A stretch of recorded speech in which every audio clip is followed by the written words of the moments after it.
مومن کا دل ہی اس کی پاکیزگیوں کا مرکز ہوتا ہے۔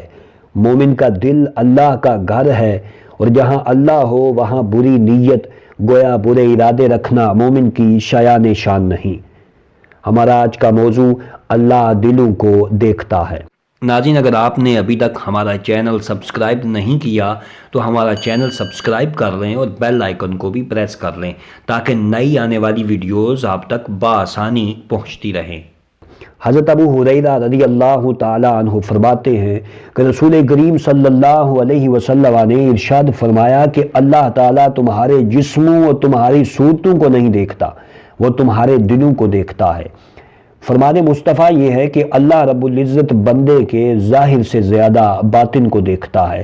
جسم بھرا ہو، صورت بھی بے مثل و بے نظیر ہو، مگر ارادے ناپاک و غلیظ ہوں تو رب العزت کو ایسے بندے پسند نہیں، کیونکہ نیت ہی کسی عمل کا حسن آغاز ہو سکتی ہے۔ اسی لیے سید السادات رحمت للعالمین نے فرمایا کہ اعمال کا دار و مدار نیتوں پر ہے۔ اگر تقوی جسم کے صحت مند ہونے سے تعلق رکھتا تو سارے پہلوان متقی ہوتے، مگر تقوی کا دار و مدار نیتوں کی پاکیزگی پر ہے۔ شکل و صورت، رنگ و نسل، قوم قبیلہ سے نہیں، ایمانیات اور صداقت نیت سے بندہ متقی ہوتا ہے۔ حدیث پاک میں بھی دلوں کو دیکھنے کا مطلب نیت کو دیکھنا ہے۔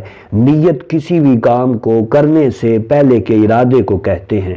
جو نیک ہو تو تقوی، بد ہو تو اللہ کی ناراضی کا سبب بنتا ہے۔ بندے کا ارادہ ہی اس کے لیے خیر یا شر کا وسیلہ ہے۔ اسی لیے مومن کو دین مصطفیٰ برے ارادوں سے بچنے کی تلقین کرتا ہے۔ ارادے کا برا ہونا قلب مومن کا غلیظ ہونا ہے۔ اسی لیے ارادوں کی طہارت کا خیال رکھیں، رب العزت آپ کے انجام کی تطہیر کا خیال رکھے گا انشاءاللہ، کیونکہ وہ تمہارے جسم اور صورتوں کو نہیں بلکہ دلوں کو دیکھتا ہے۔